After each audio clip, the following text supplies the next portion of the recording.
Alléluia. J'ai pris le temps d'expliquer comment les autels fonctionnent. J'ai pris le temps d'expliquer à quoi servent les autels. Alléluia. J'ai pris le temps d'expliquer comment activer un autel. J'ai pris le temps d'expliquer la différence entre l'autel dans le royaume de Dieu et l'autel dans le royaume des ténèbres et comment cela fonctionne. J'ai pris le temps d'expliquer comment un autel est bâti, comment un autel est élevé, comment un autel est amené dans son fonctionnement. Alléluia. Et j'avais parlé de l'autel, j'avais parlé du prêtre, j'avais parlé du sacrifice et j'avais parlé des protocoles. Alléluia.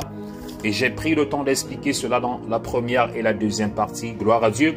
C'est pour cette raison que j'aimerais encourager ceux qui m'écoutent ou ceux qui n'ont pas suivi la partie 1, la partie 2 de cet enseignement sur les autels, le mécanisme des autels, le fonctionnement des autels, d'aller réécouter. Il faut réécouter, ça c'est très important. N'écoutez pas ça seulement une fois, il faut écouter plusieurs fois. Il y a des choses qu'on doit écouter plusieurs fois afin que nos pensées, notre intellect commencent à scanner ça. Alléluia. Il y a certains livres, où il y a certains audios, où il y a certaines prédications que moi-même je prends le temps d'écouter plusieurs fois. Alléluia. Parce que pour comprendre certaines choses spirituelles, certains principes spirituels, alléluia, vous devez prendre le temps de les écouter, réécouter. C'est très important. Prenez ce temps-là. Faites-vous cette faveur-là. Parce qu'il y a certaines informations que lorsque vous les recevez, ces informations-là vont vous servir pour toute votre vie. Alléluia. Et non pas seulement ces informations-là vont vous servir durant toute votre vie, mais ces informations-là aussi vont vous aider à faire quoi? À pouvoir établir une continuité spirituelle dans votre vie. Parce que nous savons que nous avons des familles qui dépendent de nous. Nous avons nos enfants qui dépendent de nous. Et nous voulons être en mesure de pouvoir établir des autels sur lesquels nos enfants pourront se positionner. Nous voulons être en mesure de pouvoir établir des autels qui vont bénir nos enfants. Et j'ai pris l'exemple d'Abraham, et j'ai pris l'exemple d'Isaac, j'ai pris l'exemple de Jacob. Alléluia, qui sont les patriarches dans la foi. Mais aujourd'hui, nous sommes bénis, alléluia, autant bien que le peuple hébreu est béni au travers de l'autel de l'alliance que Abraham, le patriarche, avait établi avec Dieu. Sa progéniture a été bénie au travers de cet autel-là. Alléluia. Et nous-mêmes, nous sommes bénis au travers de cet autel. Pourquoi? Parce que nous sommes les enfants spirituels d'Abraham. Ok? Les Juifs sont les enfants naturels d'Abraham. Et nous, nous sommes les enfants spirituels d'Abraham. Pourquoi? Parce que nous avons été graftés, alléluia, à cette alliance au travers de Jésus-Christ. C'est pour cette raison que lorsque Dieu vient à Abraham, il dit au travers de ta semence, toutes les nations de ta terre seront bénites. Et lorsque Dieu dit à Abraham, au travers de ta semence, Dieu n'est pas en train de parler d'Isaac, Dieu n'est pas en train de parler de Jacob.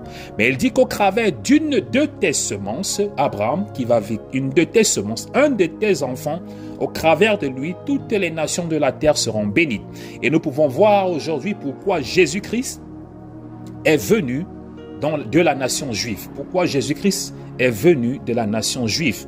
Pourquoi? Parce qu'il faut comprendre, bien aimé, Dieu ne ment jamais. C'est pour ça que je dis aux enfants de Dieu, quand Dieu dit quelque chose, Dieu va se rassurer que cette chose-là s'accomplit toujours. Dieu ne peut pas mentir parce qu'il n'y a pas de mensonge en lui.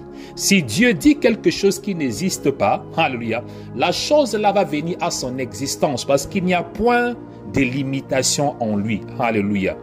C'est pour cette raison que lorsque Jésus-Christ, alléluia, opérait des miracles, Jésus-Christ opérait des miracles dans l'impossible pour les hommes. Il dit ce qui est impossible aux hommes n'est pas impossible à Dieu. Donc lorsque Dieu dit à Abraham, au travers de ta semence, toutes les nations de la terre seront bénies. Donc c'est pour cette raison que Dieu a inséré son fils unique dans la nation d'Israël. Parce qu'il avait déjà fait une promesse à Abraham en disant que c'est au travers de ta semence que toutes les nations de la terre seront bénies. Donc c'est pour cette raison que Dieu choisit d'envoyer Jésus-Christ, alléluia, dans le peuple d'Israël. Alléluia. Il est né de Marie, alléluia, qui est une Israélite, alléluia. Et Dieu le fait venir dans la nation Israël, la nation d'Israël. Alléluia. Pourquoi? Parce que Dieu avait déjà fait cette promesse à Abraham. Donc c'est pour cette raison que toutes les nations de la terre sont bénies au travers de Jésus-Christ, qui est un descendant d'Abraham. Alléluia. Donc Dieu accomplit sa promesse. Donc aujourd'hui nous sommes bénis. Pourquoi? Parce que la parole de Dieu dans nos livres de Jean déclare ceci, que tous ceux qui ont cru en lui, il les a donné le pouvoir de devenir enfants de Dieu. Donc nous avons cru en Jésus-Christ. Et c'est pour cette raison qu'au travers de notre croyance en Jésus-Christ, il nous a donc donné le pouvoir de devenir les enfants de Dieu. Donc nous sommes bénis au travers de Jésus-Christ. Alléluia. Donc nous sommes ancrés dans cette alliance au travers de Jésus-Christ, parce que c'est Jésus-Christ qui nous donne le pouvoir et la possibilité de nous considérer comme étant les enfants de Dieu. Bien que nous ne sommes pas, alléluia, la descendance naturelle d'Abraham, alléluia, mais Jésus-Christ, au travers de lui, nous connecte à la bénédiction d'Abraham spirituellement. Il nous donne ce pouvoir. Alléluia. C'est très important ce que je suis en train de vouloir mentionner. Alléluia. Et lorsque je parlerai de comment bâtir les autels, rappelez-vous que chaque chose que vous posez aujourd'hui, vous ne le faites pas seulement pour vous. Écoutez très bien. C'est pour cette raison, bien-aimés dans le Seigneur, que vous voyez, je ne prends pas les choses de Dieu à la légère. Je ne prends pas les choses de Dieu à la légère. Écoutez-moi très bien. Je ne prends pas les choses de Dieu à la légère. Parce que si Abraham prenait sa relation avec Dieu à la légère, ce que vous et moi aujourd'hui, on n'allait pas être bénis. Ce que la nation d'Israël aujourd'hui n'allait pas être bénie. Vous savez pourquoi certains parmi nous, nous trouvons là où nous sommes aujourd'hui. Vous savez pourquoi certains parmi nous, nous sommes en train de souffrir. Nous sommes sur le coup des limitations. Nous sommes sur le coup de la malédiction. Nous sommes sur le coup des blocages. Nous sommes sur le coup du célibat. Nous sommes sur cette souffrance spirituelle. Nous ancrons dans un monde. Nous ancrons dans des famille, alléluia, que nous ne connaissons pas ce qui s'est passé, mais nous payons les pots cassés, alléluia. Nous ne savons pas où est le problème, mais nous payons le pot cassé. Pourquoi? Parce que nous sommes la lignée, alléluia, où nous sommes en train de payer, alléluia, le prix de ce que ceux qui nous ont précédés ont commis. Les erreurs de ceux que nous ont précédés ont commis, alléluia. Nos grands-parents, alléluia, nos aïeux sont ancrés dans des alliances, alléluia. Ils ont pratiqué la sorcellerie, ils ont pratiqué la magie, alléluia. Ils ont pratiqué le culte aux dieux étrangers. Ils ont bâti des hôtels étrangers, alléluia. Et aujourd'hui, toi et moi, nous venons dans leur lignée et nous payons le prix, alléluia, de leurs erreurs. C'est pour ça que j'ai dit, pour repartir à ce que j'étais en train de dire, lorsque vous commencez à comprendre certaines réalités, vous ne vous amusez plus. Vous, aujourd'hui, vous êtes des enfants de Dieu et vous commencez déjà à voir la souffrance qui commence déjà à s'injecter dans la vie de vos enfants. Vous commencez à vivre l'échec dans la vie de vos enfants. Vous commencez à vivre la limitation dans la vie de vos enfants. Pourquoi? Parce que vous ne bâtissez pas d'hôtel. Alléluia. Vous ne vous érigez pas en tant que sacrificateur de votre famille. Vous ne vous élevez pas comme les Abraham de votre famille. Vous ne vous les élevez pas comme des Ruth de votre famille pour établir des hôtels sur lesquels vos enfants seront bénis. Alléluia. Vous devez être en mesure de commencer à prendre les choses de Dieu au sérieux. Ce n'est pas seulement pour vous. Alléluia. Parce que ce qui sort de vous va dépendre de cet hôtel que vous êtes en train de bâtir. Tout ce qui est sorti d'Abraham, alléluia, a dépendu de ce que Abraham a bâti. Ce qui est sorti d'Abraham, c'était Isaac. Isaac a été béni par l'autel de son père. Ce qui est sorti d'Isaac, c'est Jacob. Jacob a été béni par l'autel de son grand-père. Ce qui est sorti de Jacob, ce sont les 12 patriarches de la tribu d'Israël. Ils ont été bénis par l'autel de leur arrière-grand-père. Ainsi de suite, de suite et de suite et de suite. Alléluia. Jusqu'à ce que David est sorti. Il a été béni par cet autel. Salomon est sorti. Il a été béni par cet autel d'Abraham. Jésus-Christ est même venu. Il est sorti de cette lignée. Il a été aussi béni par l'autel d'Abraham. Parce qu'il y a eu un homme qui s'est placé devant Dieu. Et il a été trouvé juste devant Dieu. Et Dieu l'a appelé mon ami. Il a obéi à Dieu. Il a marché avec intégrité devant Dieu. Et Dieu a établi son alliance avec lui et Dieu l'a béni jusqu'à la 1000e génération. Bien-aimés dans le Seigneur, Dieu ne ment jamais. Rappelez-vous toujours de ça. Et si vous pouvez remarquer, j'aime utiliser ce mot-là, j'aime utiliser cette phrase-là. Dieu ne ment jamais. Je ne dis pas cela parce que je veux faire plaisir aux gens ou bien parce que je veux me faire plaisir, mais c'est un fait parce que Dieu ne ment jamais. Alléluia. Et ce n'est pas avec moi qu'il va commencer à mentir. Ce n'est pas avec toi qu'il va commencer à mentir. Et c'est ça la plupart du temps que je dis aux enfants de Dieu. S'il y a des manquements dans ta vie, s'il y a des limitations dans ta vie, ça veut dire que c'est toi le problème, ce n'est pas Dieu le problème. Parce que Dieu ne peut jamais être le problème parce qu'il est Dieu. Il est Dieu. Alléluia. Et nous devons commencer à comprendre ces choses et apprendre à devenir sérieux avec Dieu. Lorsque vous commencez à être sérieux avec Dieu, lorsque j'ai commencé à comprendre ce principe-là, parce que je sais d'où je viens. Alléluia. Je connais la lignée de mon père, je connais la lignée de ma mère, je connais les cultes qui ont été pratiqués dans leur lignée. Alléluia. Et je sais que si je ne me lève pas, alléluia, pour bâtir un autel agréable à Dieu, mes enfants vont hériter de cette lignée-là. Ça va les localiser. Que tu le veux ou que tu ne le veux pas, ça va les localiser. Si toi, tu ne te lèves pas pour bâtir un hôtel qui va contrecarrer cet hôtel-là qui a été bâti, ça va parler dans leur vie. On ne renverse pas les hôtels avec la bouche. On ne renverse pas les hôtels avec la volonté. On ne renverse pas les hôtels avec la bonne foi. Écoutez-moi très bien. Peu importe le nombre de bonnes foi que l'on peut avoir, ça ne renversera pas un hôtel qui est ancré dans ta famille, qui a été bâti dans ta famille, qui a permis, qui a donné l'accès aux entités spirituelles qui dominent, qui contrôlent ta famille. Ça n'empêchera pas à ces entités-là de aussi contrôler tes enfants, parce qu'ils te contrôlent déjà. Beaucoup parmi nous, aujourd'hui, nous sommes le fruit des hôtels. Nous sommes tout simplement le fruit des hôtels. Notre destinée est le fruit des hôtels qui sont dans nos familles. Et j'avais parlé de ça la dernière fois. Je me rappelle la dernière fois j'avais parlé, et lorsque j'étais en train de parler, le Saint-Esprit m'a donné une prophétie d'une famille, alléluia, où il y avait 6 filles, dans lesquelles les 6 filles, la mère elle-même n'était pas mariée, et les 6 filles aussi qui étaient dans cette famille-là aussi, et il y avait un hôtel dans cette famille qui empêchait le mariage dans ces familles. J'avais donné cette prophétie. Et le lendemain, il y a une de mes filles qui m'a appelé. Elle a dit que oui, il s'agit de sa famille. Elle réside au Gabon. Il s'agit de leur famille. Leur mère n'est plus mariée à leur père. Et ils sont 6 filles. Et aucune d'elles n'est mariée. Elle m'a appelé le lendemain pour confirmer effectivement que la prophétie qui était sortie, ça s'agressait. Il y a 6 filles dans la famille. Je pense qu'elle m'a dit qu'il y avait 2 garçons, un garçon, je ne me rappelle plus. Mais elle m'a dit qu'effectivement, dans leur famille, il y a 6 filles. Et aucune des 6 filles n'est mariée. C'est pour vous dire, quoi, bien-aimé, que Dieu ne ment pas. Pour certaines personnes qui viennent ici, qui pensent que nous sommes ici en train de perdre le temps, qui pensent que nous sommes ici parce que nous n'avons rien à faire, je vous dis que Dieu ne ment pas. Apprenez à prendre Dieu au sérieux. C'est très important. Ça va vous limiter certaines, certaines inutilités. Ça va diminuer ça. Arrêtons de perdre le temps. La vie est très courte. Arrêtons de perdre le temps. La vie est très courte. Commençons à prendre les choses de Dieu au sérieux. Alléluia. Même si tu n'as pas pitié, c'est ça que je dis souvent aux enfants de Dieu. J'avais dit cela à certains enfants. J'avais dit, même si tu n'as pas pitié de toi, aie pitié de tes enfants.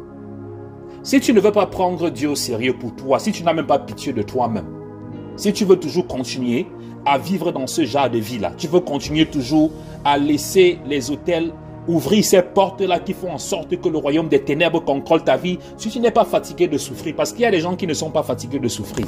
À un certain moment, tu n'es pas fatigué de souffrir, tu n'es pas fatigué de pleurer, tu n'es pas fatigué d'être la serpillère, le torchon. Alléluia. Tu es le torchon, tu es la serpillère de puissance et des ténèbres. Tu es la source de la serpillère des marabouts, des démons. Tu es le torchon. Si à un certain moment tu n'es pas fatigué, aie au moins cette pitié de tes enfants parce que ne les laisse pas ancrer dans ça. Ne les laisse pas ancrer dans ça. Parce que Dieu t'a donné la possibilité.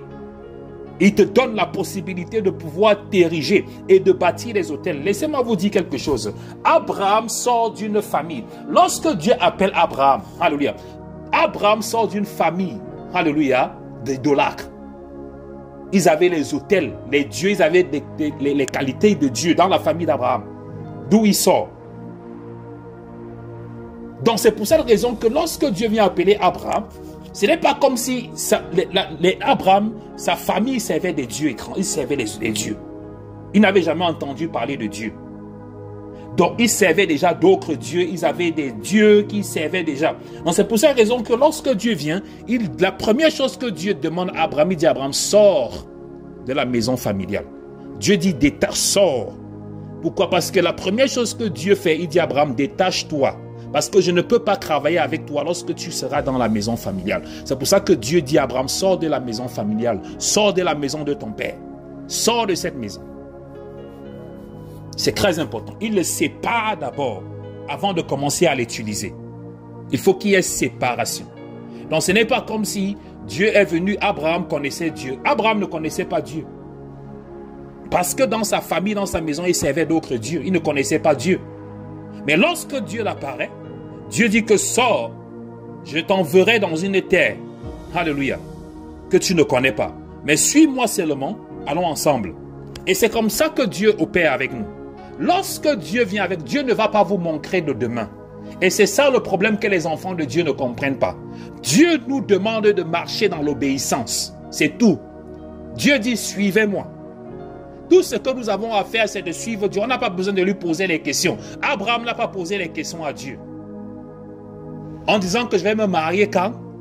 Je vais voyager quand? Je serai guéri quand? Je serai riche quand? Donc on commence à poser les questions à Dieu en disant que je vais me marier quand? Tu dois me répondre avant que je te suive. Et c'est cette mentalité-là que nous avons. Alors que Dieu dit, suis-moi seulement. Je sais là où je t'amène. Et beaucoup parmi nous, nous n'arrivons pas à suivre Dieu.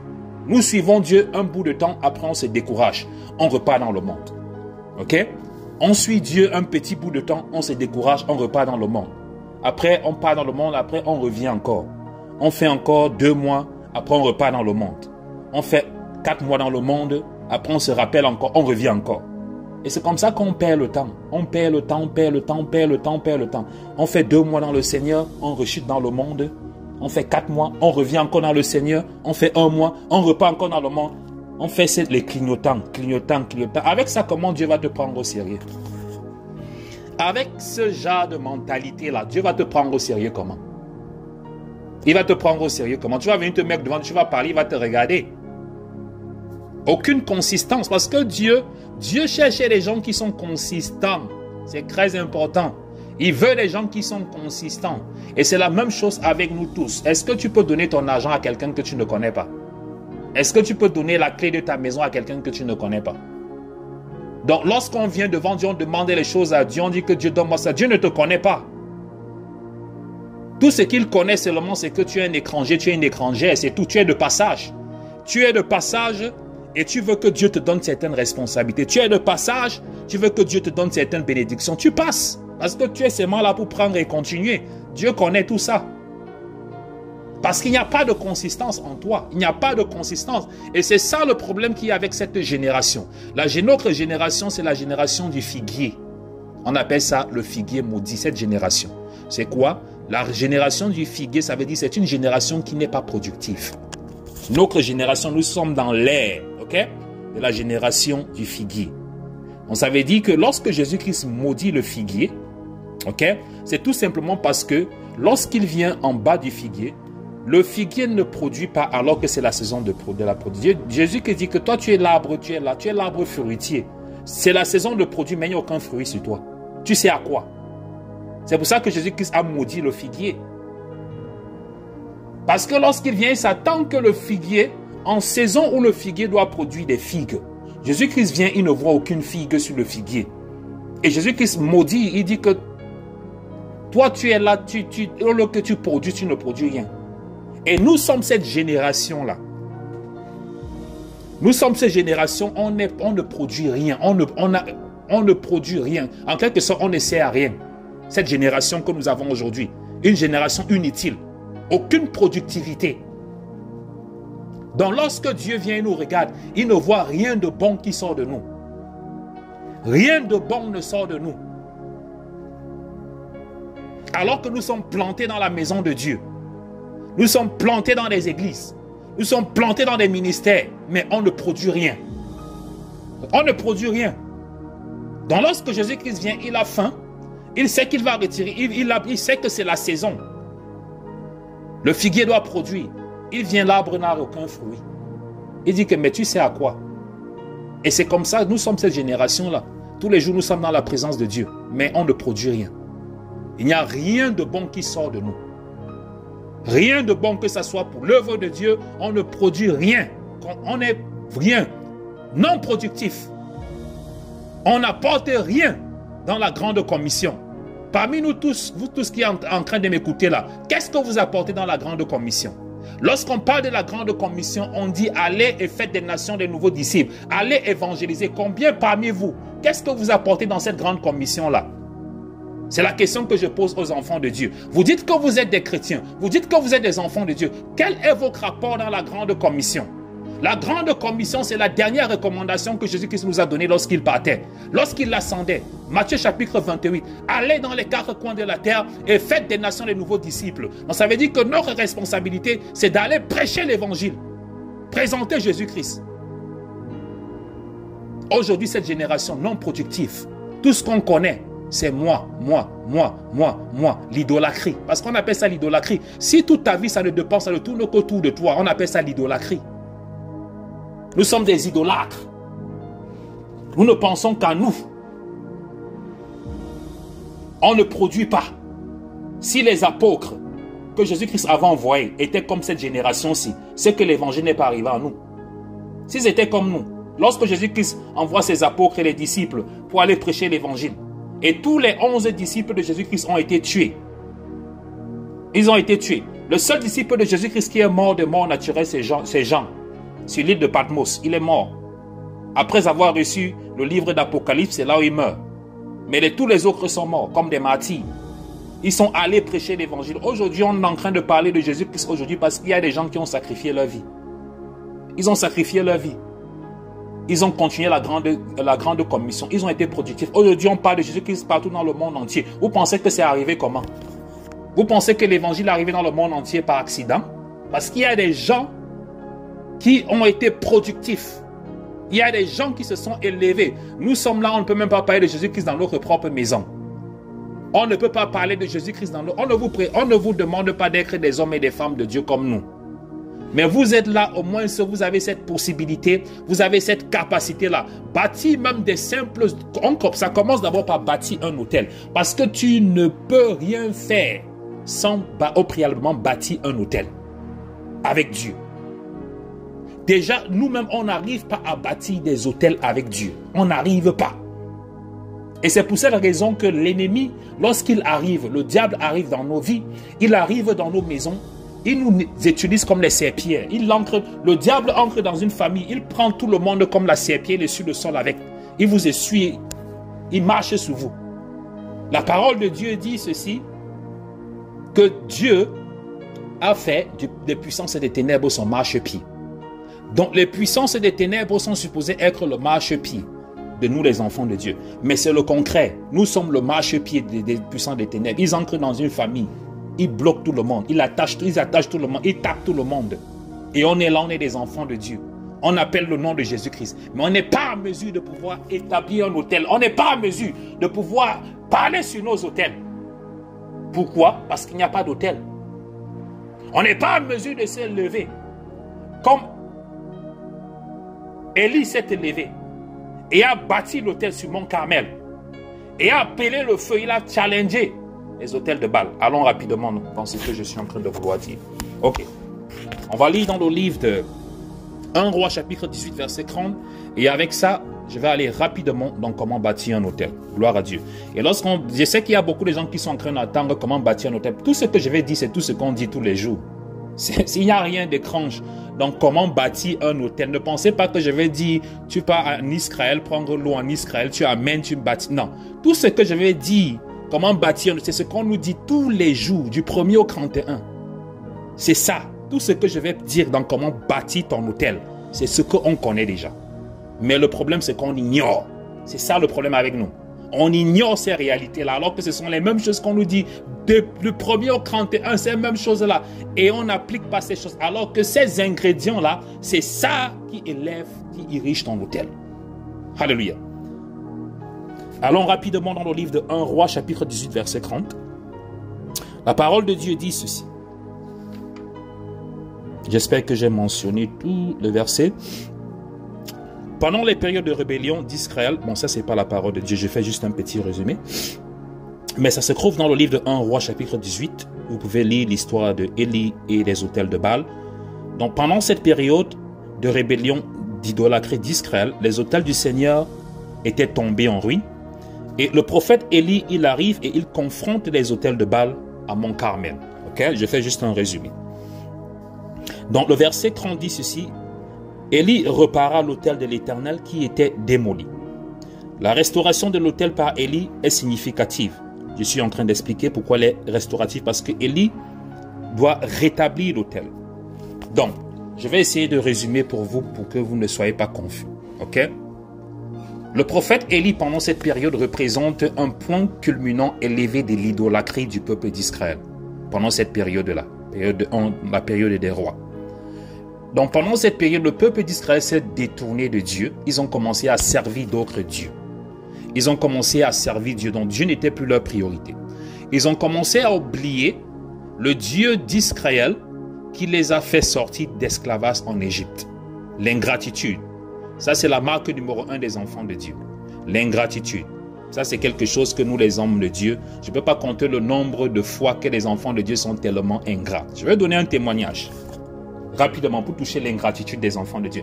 Mais on prie que Dieu vraiment continue à nous donner le cœur des serviteurs. C'est très important. On prie que Dieu continue à nous donner le cœur des serviteurs.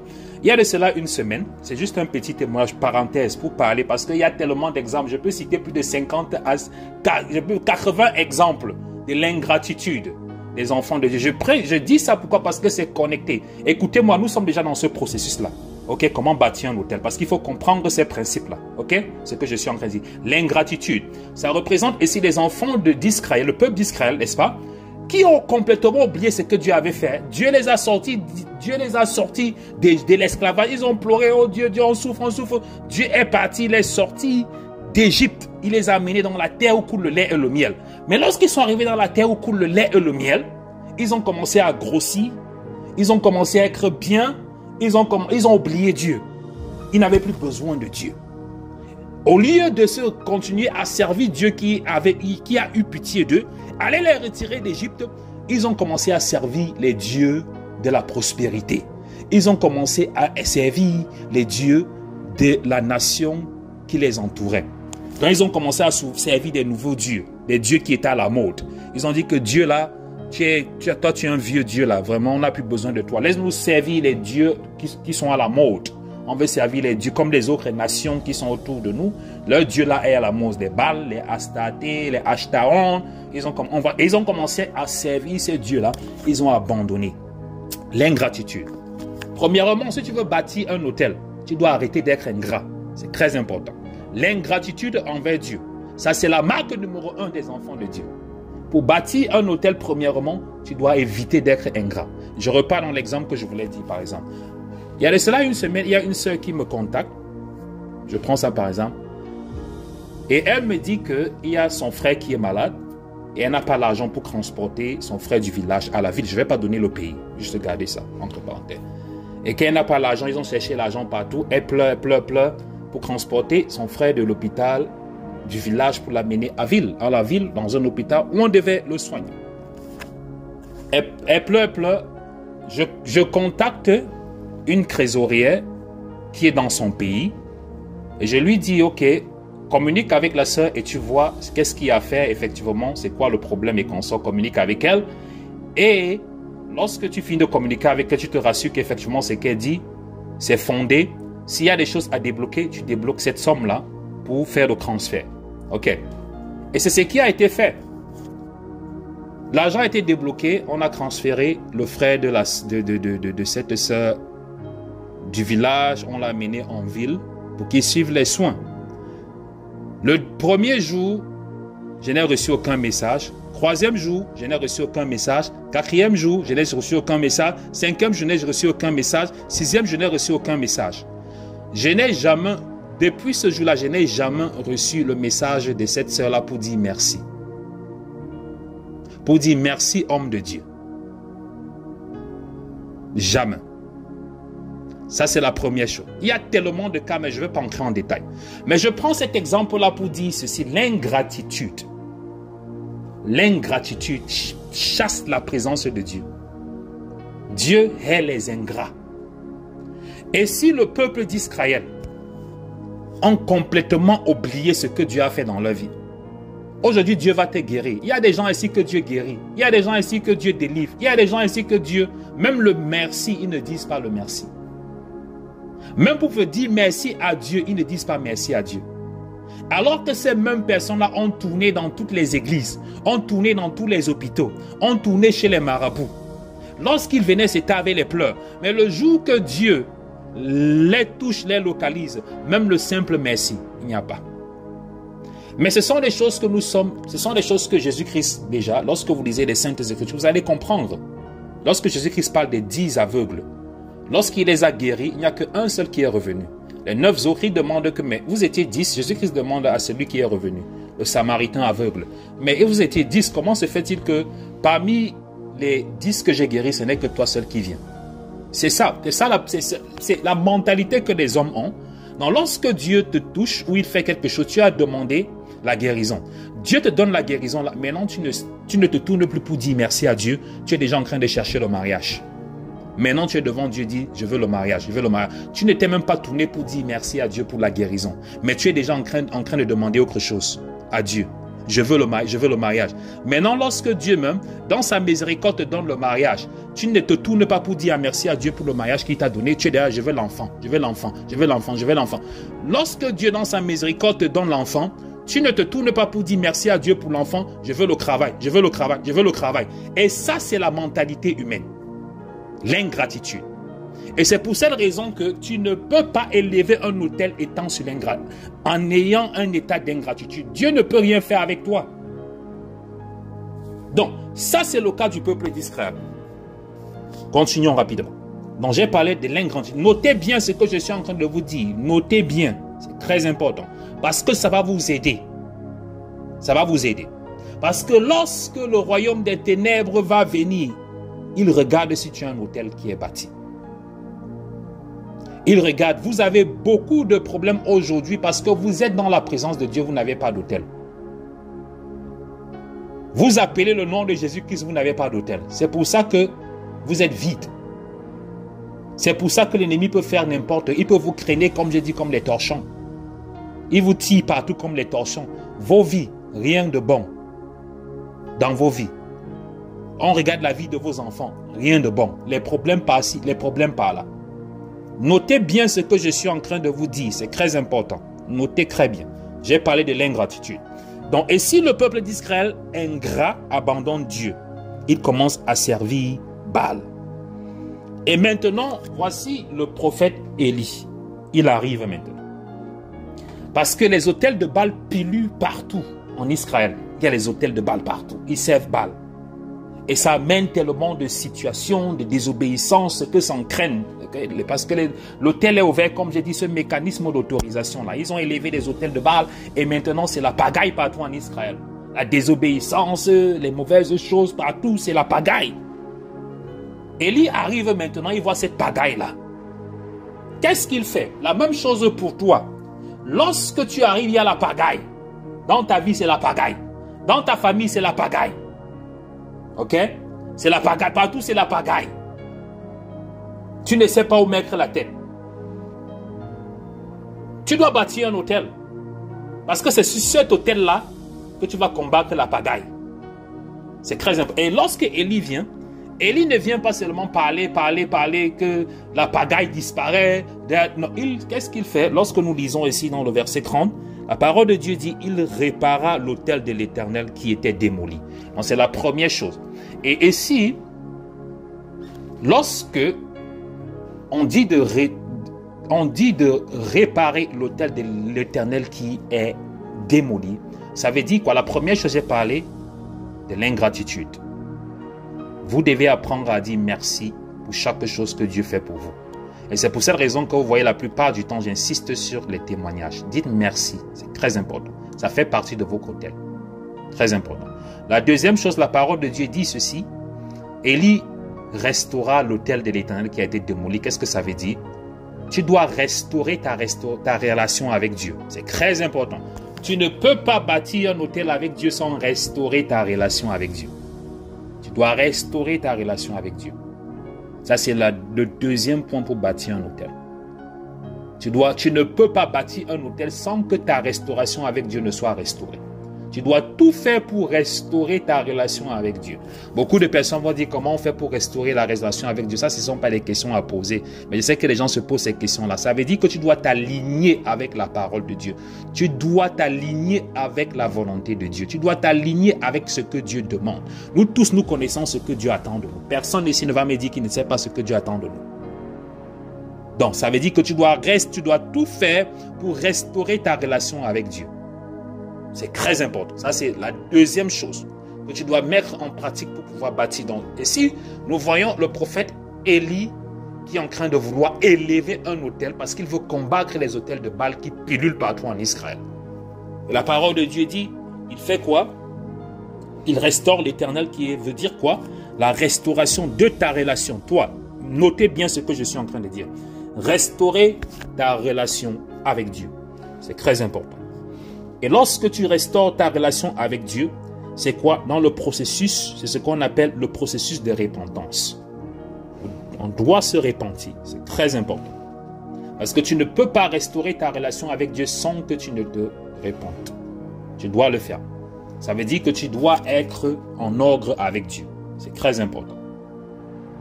Pourquoi? Parce que tu dois rétablir cet autel-là parce que, j'ai dit ceci, l'autel, c'est un mécanisme d'autorisation. Et tu ne peux pas bâtir un autel sans être en accord avec Dieu. Parce que lorsque tu vas bâtir ton autel, l'esprit qui va être appelé sur ton autel, c'est le Saint-Esprit. Parce que c'est le Saint-Esprit que tu vas invoquer sur ton autel.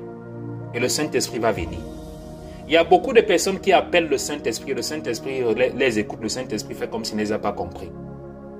Pourquoi? Parce qu'il y a des choses qui manquent sur leurs autels. Donc lorsque tu commences à appeler le Saint-Esprit, Saint-Esprit, je t'invoque, Saint-Esprit, viens me défendre, Saint-Esprit, le Saint-Esprit ne peut que réagir, ne peut que écouter à ta prière s'il y a un autel qui est érigé. Et je suis en train de vous donner les modalités à appliquer pour que votre autel ait la capacité de pouvoir appeler le Saint-Esprit. Ça veut tout simplement dire quoi? En français facile, c'est pour cette raison qu'il y a beaucoup de personnes, lorsqu'ils élèvent leur prière, Dieu ferme ses oreilles. Ce n'est pas que Dieu a un problème avec toi.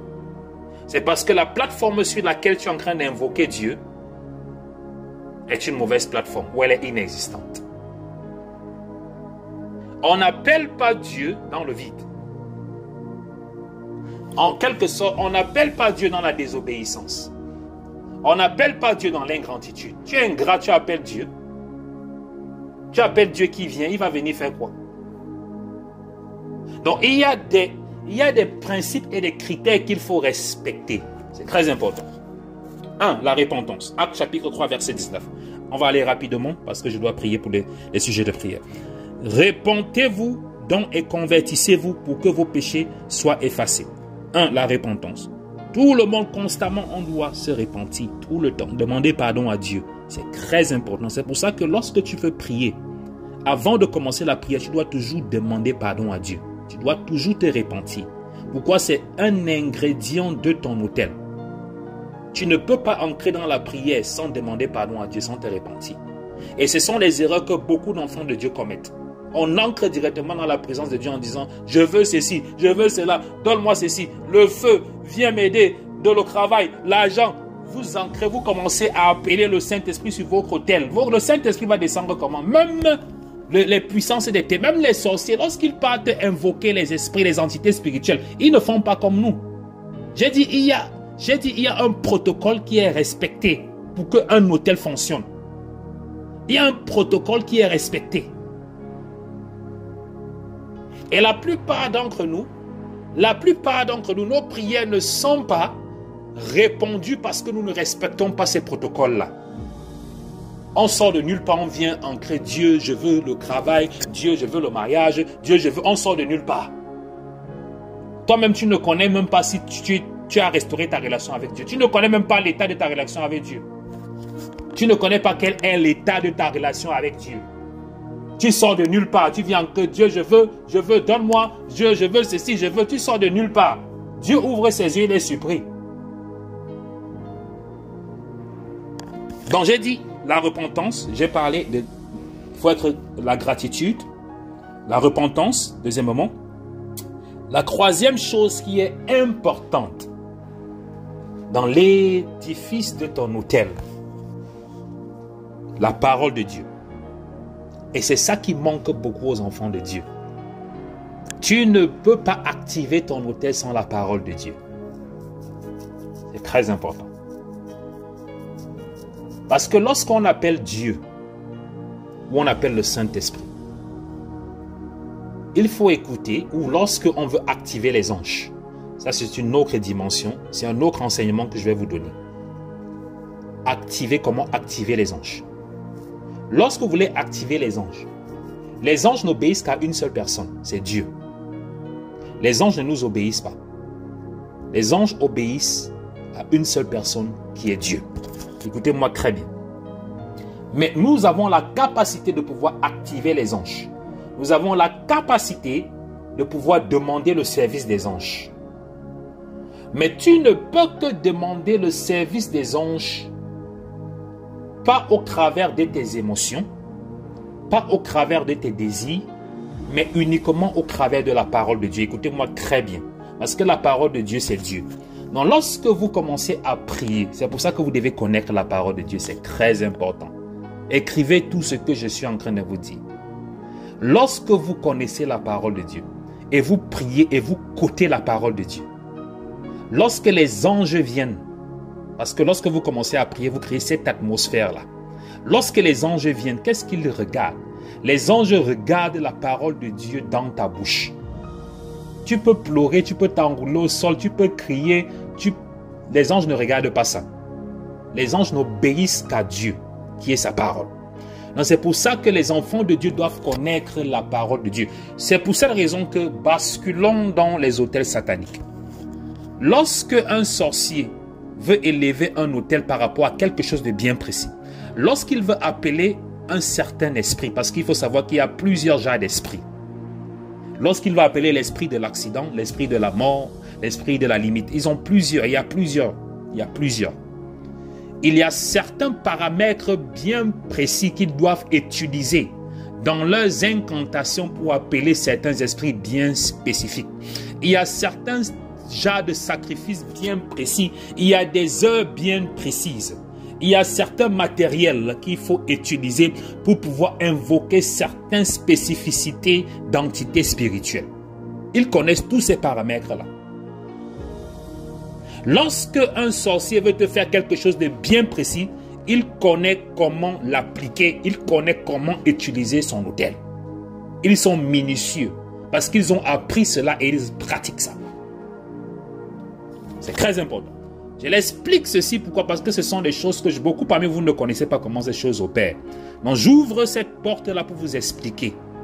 C'est pour ça que tu vas dormir dans ta maison. Le matin, tu te lèves, tu es malade.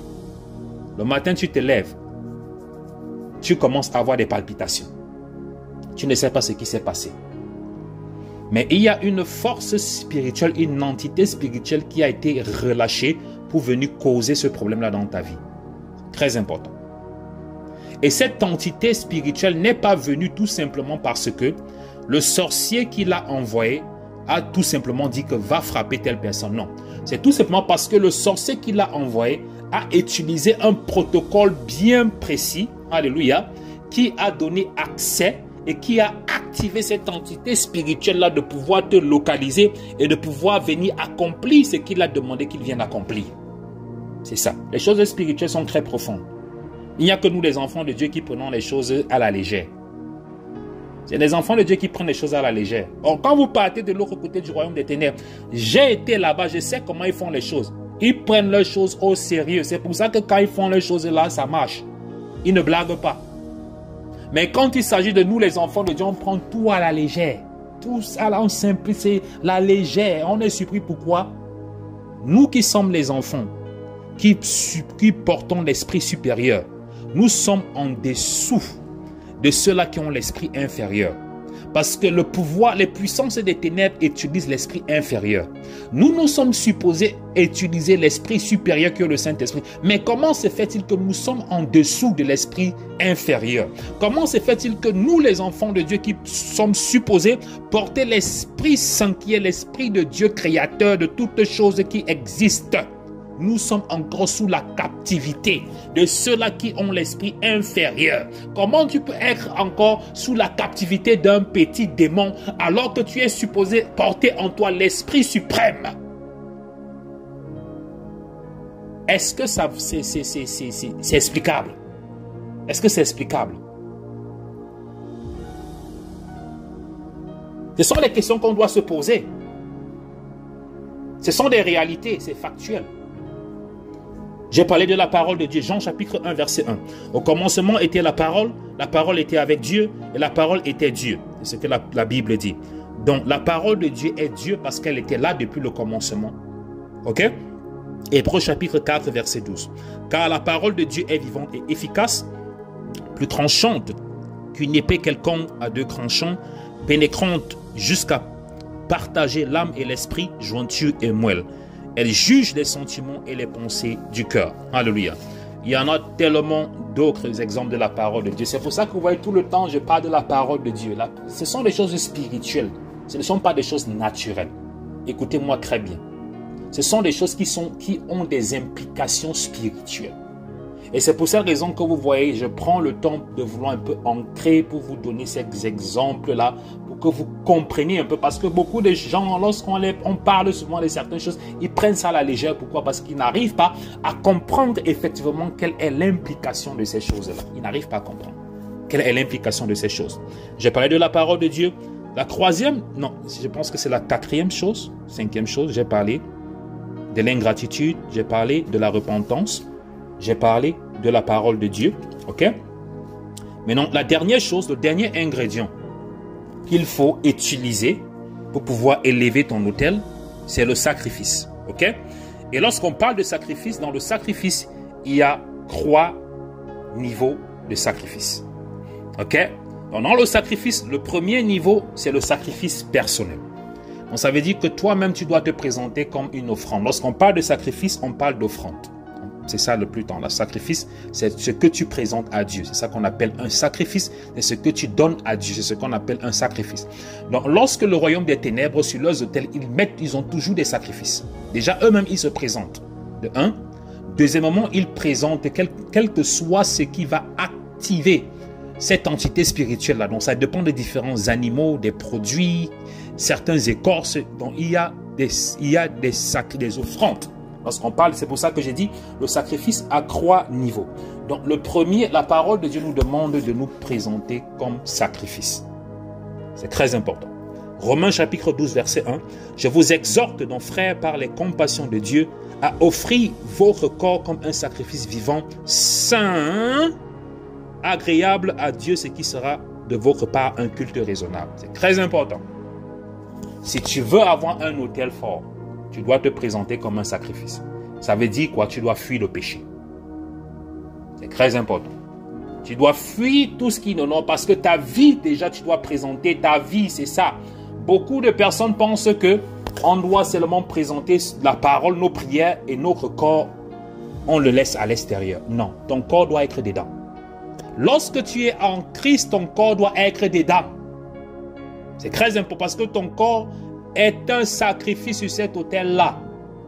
Écoutez-moi, craignez, je suis en train de vous dire les ingrédients pour bâtir un autel. Et beaucoup de personnes sont en train de m'écouter aujourd'hui, comprennent pourquoi leurs autels n'ont pas de puissance. Parce qu'il y a ces ingrédients-là qui manquent.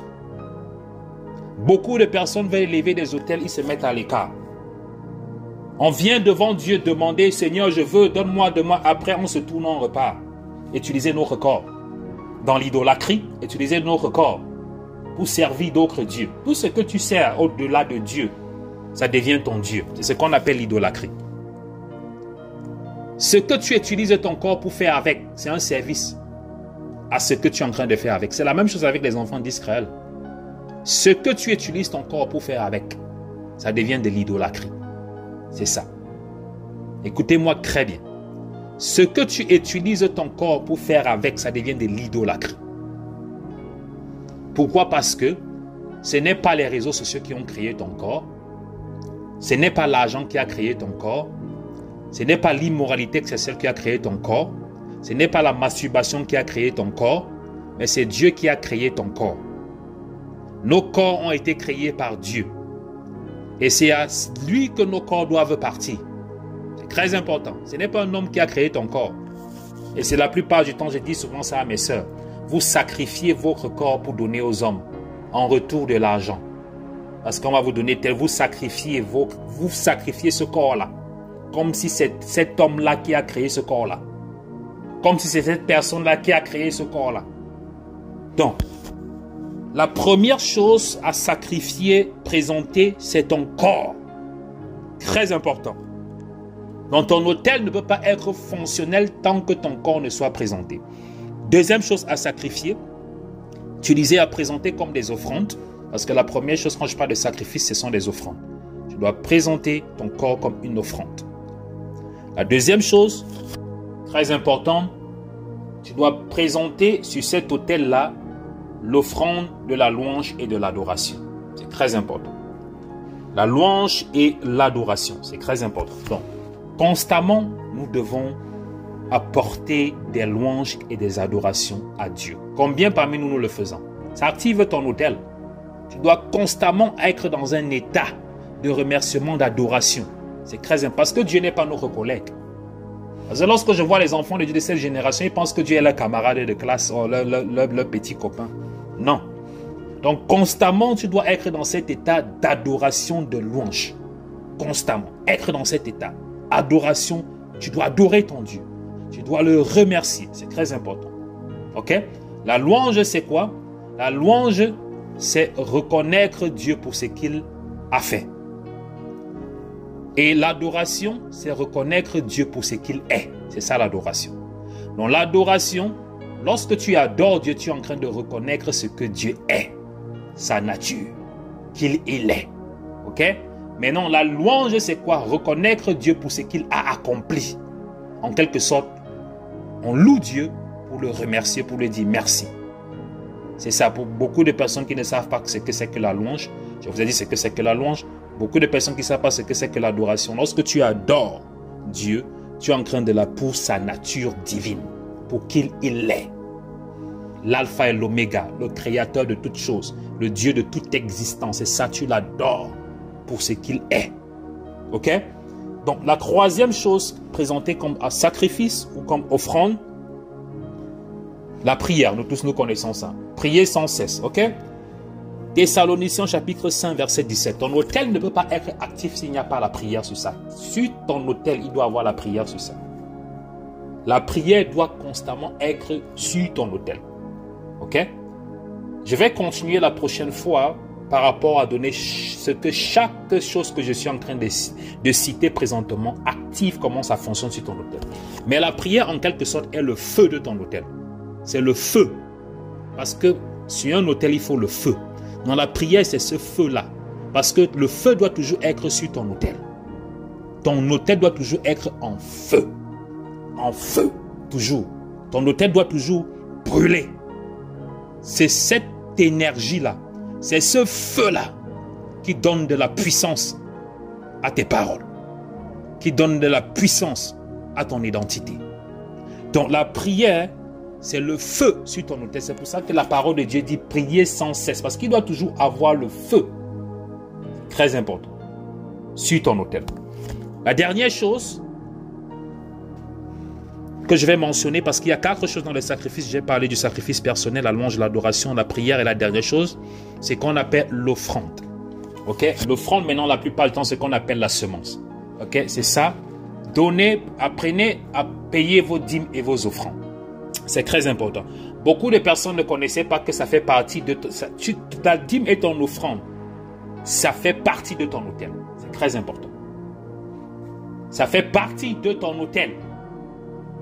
Pour que ton autel soit actif, efficace, tu dois mettre ton offrande dessus ça. Vous devez payer vos dîmes, vous devez payer vos offrandes.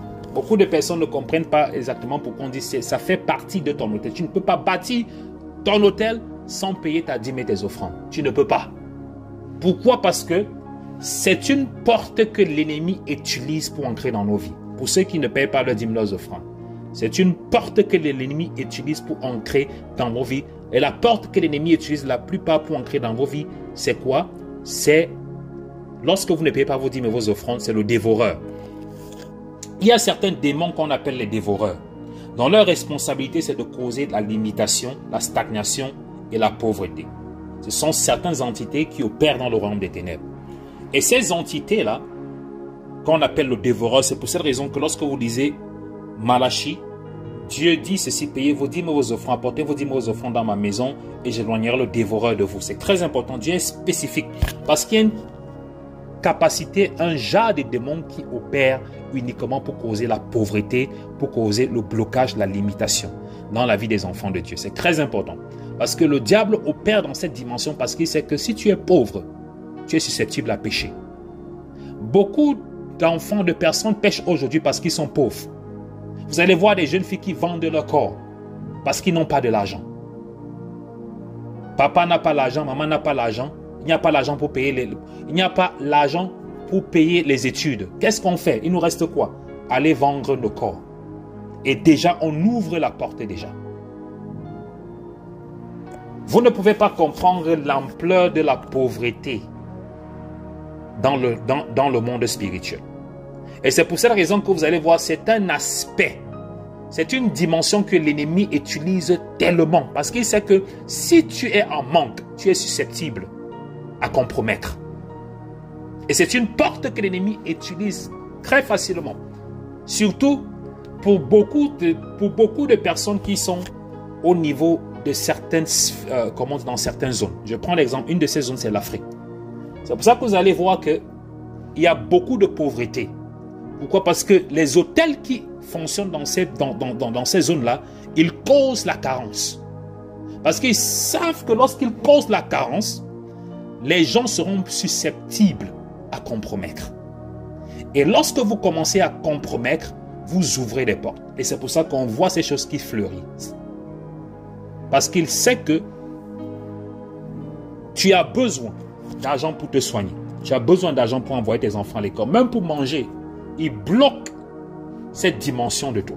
Ça devient difficile pour toi de pouvoir avoir des finances. Écoutez-moi très bien, parce que les gens ne comprennent pas certaines réalités. Ils pensent que les choses, c'est tout simplement comme ils voient. Tout est spirituel. Le diable va se rassurer que tes finances soient asphyxiées. Parce qu'il sait que lorsque tu es pauvre et tes poches sont vides, tu es susceptible de compromettre. Beaucoup de personnes, vous allez voir des jeunes qui commencent à voler, qui commencent à braquer, qui commencent à entrer dans l'arnaque, dans ces choses-là. La base principale, c'est la carence. C'est le manque. Qui pousse certaines personnes à commencer à entrer dans certaines pratiques parce qu'ils veulent avoir quelque chose. Certaines qui entrent dans des sociétés exotériques, qui entrent dans des pratiques, dans des initiations.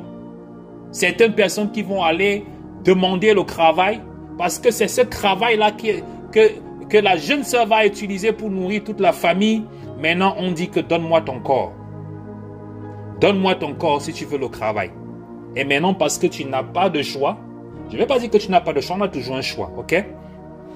Parce que tu penses que tu n'as pas de choix, laissez-moi mettre de cette façon, tu maintenant disposes ton corps. Et alors que ton corps là fait partie de l'offrande sur ton autel. Donc l'ennemi est très stratégique. Il est très stratégique. Et beaucoup de mes jeunes, c'est là, vous allez voir, vous partez livrer votre corps. Vous pensez que ces hommes-là ont besoin de vos corps. Ils n'ont pas besoin de vos corps. Parce qu'ils ont l'argent. S'ils veulent aller utiliser le corps de n'importe quel, ils ont cet argent-là. Vous pensez que ils utilisent vos corps parce qu'ils aiment beaucoup. Non, parce qu'ils puisent votre substance énergétique. Ils puisent vos ressources spirituelles. Ils puisent. Et vous êtes seulement là, vous regardez l'argent, vous regardez les voitures, vous regardez ceci. Ils puisent tout ça. Donc, c'est ça que vous devez comprendre. Lorsque Dieu parle, Dieu ne parle pas dans le vide. Bien-aimé dans le Seigneur, Dieu ne parle pas dans le vide.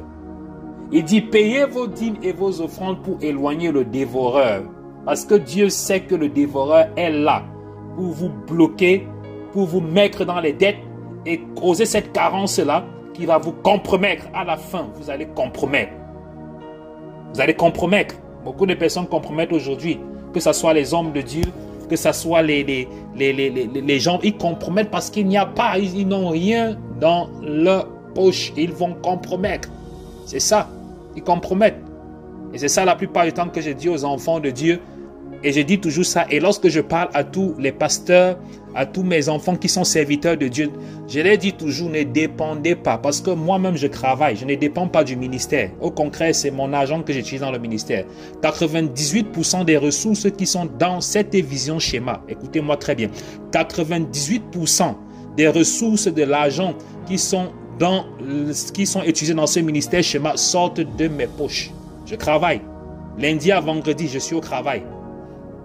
Je ne reste pas à la maison, m'asseoir, prier les gens. Non, je travaille lundi à vendredi, tous les jours. Je suis au travail. C'est pour cette raison que vous allez voir souvent certaines personnes parmi vous. Lorsque vous me contactez, je réponds souvent avec beaucoup de retard. Parce que je suis au travail. Je suis au travail. 98% des ressources que j'utilise parce que je travaille, je ne dépends pas, je n'attends l'argent de personne. Et c'est pour cette raison que je peux me mettre sur le pupitre, je prêche avec tant d'autorité. Personne ne va me dire que non, prêche comme ça, ne prêche pas comme ça. Parce que lorsque tu commences à dépendre des gens, ils vont te dire ce que tu dois prêcher. Lorsque tu vas dire la vérité, on va te dire que si tu continues à dire la vérité, on ne te donne plus l'argent. Et c'est ce qui arrive avec les hommes de Dieu aujourd'hui.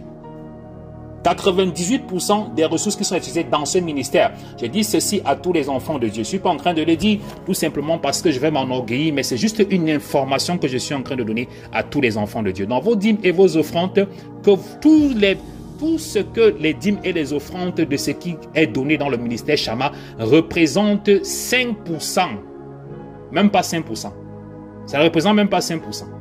Donc je dis 98% des ressources de l'argent qui est utilisé dans ce ministère, bâtir les églises, s'occuper des pasteurs, toutes ces choses que vous voyez partout là, ce sont mes ressources. C'est mon argent.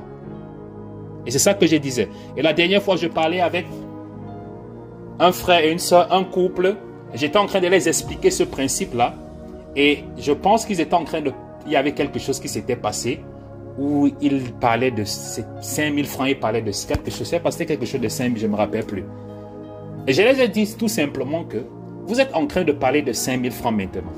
Alors que rien qu'en l'année 2024, j'ai dépensé 15 millions de francs CFA de mon propre argent pour bâtir les églises. 15 millions, écoutez, j'ai dit 15 millions que j'ai sortis de mes poches. 15 millions de francs CFA rien que pour l'année 2024. Donc dans les 28 000 $ qui sont sortis dans mes poches pour m'occuper de l'œuvre de Dieu. Je n'attends rien de personne. Rien de personne. Donc pourquoi? Parce que lorsque Dieu parle des choses, je dis ceci parce que je veux réformater la conception des enfants de Dieu. Peut-être là où vous partez, dans les ministères où vous partez, on vous a fait comprendre que, on vous fait comprendre que les hommes de Dieu sont des mendiants, que les hommes de Dieu, lorsqu'ils parlent des dîmes et des offrandes, c'est parce qu'ils veulent votre argent. Lorsqu'on parle, et c'est ce que j'étais en train de dire, je parlais de ça et j'expliquais cela. Et on a mentionné quelque chose, je ne sais pas, c'était 5 000 francs CFA. Et j'ai été obligé de corriger et de remettre les choses en ordre. Vous parlez de 5 000 francs CFA, alors que rien qu'en une année, j'ai dépensé 15 millions de mon argent pour faire l'œuvre de Dieu. Parfois, il faut recadrer les enfants de Dieu, il faut les recadrer. Parce que certaines personnes, lorsqu'ils viennent se placer, ils pensent que tous les hommes de Dieu sont des mendiants. On ne respecte plus les hommes de Dieu. On peut dire n'importe quoi aux hommes de Dieu. C'est ça. Donc, l'offrande est très importante. Pourquoi? Parce que ça ferme la porte que les entités spirituelles du royaume des ténèbres utilisent pour s'aimer le blocage, la limitation, la pauvreté dans vos familles. Et maintenant, c'est pour ça qu'on voit cette génération. Beaucoup de jeunes filles livrent leur corps. Les jeunes garçons commencent à faire des choses. Pourquoi? Parce que lorsque vous regardez dans les familles, il y a le manque. C'est difficile. Il n'y a pas d'argent, il n'y a pas de travail. Tout est bloqué. Dans la maison, tout est bloqué. La maman est là, tout est bloqué. Les enfants ne peuvent pas aller à l'école. Qu'est-ce qu'on fait? Les filles qui sont là, les jeunes filles, les enfants, commencent à aller partout dans le quartier vendre leur corps. Commencent à vendre leur corps. Pourquoi? Parce que ça commence déjà à la tête qui est bloquée. On n'arrive plus à pouvoir s'occuper des enfants dans la maison.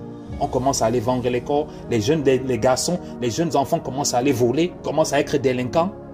C'est une porte. Je ne suis pas en train de dire que c'est uniquement la porte principale, mais je dis que c'est une porte. Ok? Donc, ce sont ces 4 choses-là lorsqu'il s'agit des sacrifices. J'ai dit dans le sacrifice qu'il faut positionner dans un autel. J'ai dit la première chose, sacrifice personnel. Présenter ton corps comme sacrifice à l'Éternel. La deuxième chose, la louange et l'adoration. Ok? La troisième chose, j'ai dit la prière. 1 Thessaloniciens, chapitre 5, verset 17. Et la quatrième chose, l'offrande. Vos dîmes et vos offrandes. Gloire à Dieu. C'est très important. Donc, je vais m'arrêter là. J'ai donné les détails de comment bâtir ton autel. Et lorsque ces choses-là sont au point, tu commences à parler sur ton autel, les choses commencent à agir. Les choses commencent à se passer. Lorsque tu te lèves, tu as ton autel au point. Et c'est lorsque Élie, lorsque vous repartez, il faut lire 1 Roi chapitre 18. Allez lire tout ça. 1 Roi chapitre 18. Et lorsque Élie a bâti cet autel-là, qu'est-ce qu'il a fait? Il a rassemblé tous les prophètes de Baal. Il a dit, amenez vos autels là.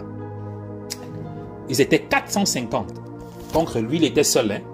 Les prophètes de Baal étaient à 450 dans 1 Roi chapitre 18. Donc c'était un combat.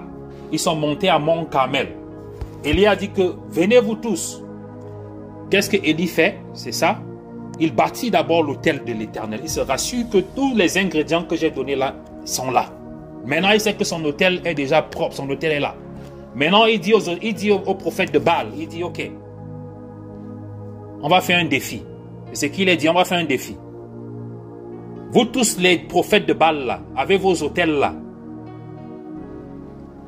on va voir qui va appeler son Dieu. Et son Dieu va répondre aujourd'hui. Il dit aux prophètes de Baal, ils étaient à 450. Appelez Baal, qu'il vous réponde. Lorsque vous allez finir d'appeler Baal, qu'il vous réponde, moi je vais appeler mon Dieu. Commencez. Et Élie leur donne le temps. Ils bâtissent leurs autels, ils donnent leurs sacrifices, ils font tout ce qu'ils ont à faire. C'est que je suis en train, c'est dans la Bible. Allez lire, c'est écrit là-dedans. Je ne suis pas en train de vous raconter un film, mais c'est écrit. Les prêtres de Baal, ils se rassemblent, ils commencent à crier, ils font des incantations toute la journée. La Bible dit même qu'ils ont commencé à se déchirer le corps. Le sang sortait de leur corps. Ils appellent Baal, ils appellent Baal, ils appellent Baal. Ils commencent à crier, ils appellent leur Baal. Et ça, c'était les autels qui avaient pris le peuple d'Israël en captivité. Et c'est la même chose qu'il y a ces autels qui ont pris vos familles en captivité. Mais vous n'avez pas un autel que vous allez vous placer comme Élie et appeler le Saint-Esprit que Dieu descend. Et je vous ai montré comment bâtir un autel. Ils ont fait toute la journée, ils ont crié, rien ne s'est passé. Élie a dit que ok, vous avez fini. Ok, c'est mon tour maintenant. Il était seul devant son autel, le prophète Élie. Il a dit que ok, je ne vais pas seulement commencer à prier maintenant. Ce que je vais faire, on a creusé autour de son autel, on a versé l'eau sur son sacrifice. Il a mis son sacrifice. On a versé l'eau sur son autel. Autour de son autel, on a creusé des fosses. On a encore ajouté l'eau. Ça veut dire que son autel était dans l'eau. L'autel d'Élie était dans l'eau. Maintenant, elle a dit que, ok, parce que si je commence à appeler maintenant, le feu va descendre. Vous avez dit que parce qu'il fait chaud. Il a creusé l'eau. Il a dit que je verse l'eau. J'ajoute encore pour vous montrer que quand je vais faire, pour que vous ne dites pas que j'ai triché.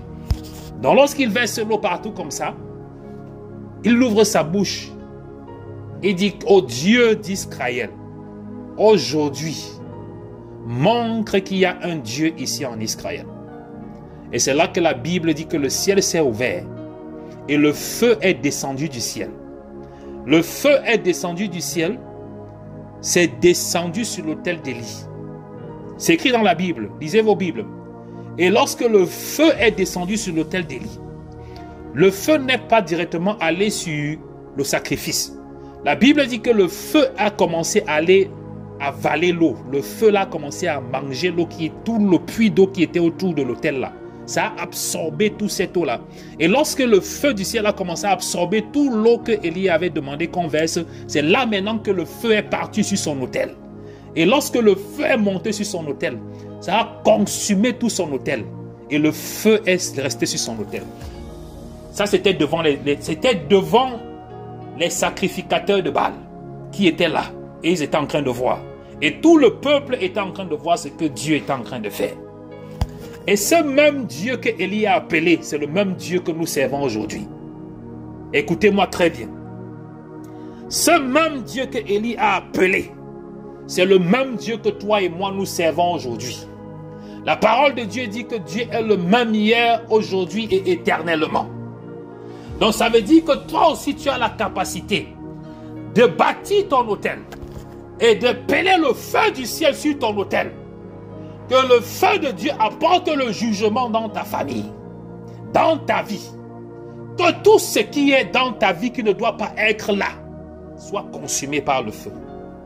Et ce qui est sûr, si ton autel est en ordre avec Dieu, le feu va descendre et Dieu va écouter ta prière. Ça n'a pas commencé aujourd'hui. Et c'est ça qu'on appelle bâtir un autel. Et l'autel d'Élie a consumé tous les autels qui étaient bâtis en Israël. Donc lorsque tu bâtis ton... Parce qu'il faut... J'ai dit, c'est pour ça que j'avais expliqué au début en disant, il faut un autel pour bâtir un autre autel.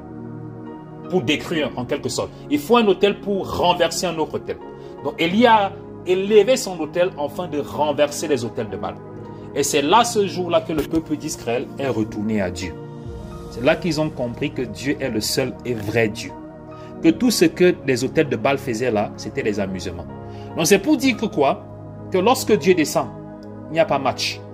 Donc c'est pour dire que tous ces autels-là qui ont été bâtis dans ta famille, le jour que Dieu va descendre, il n'y aura pas match.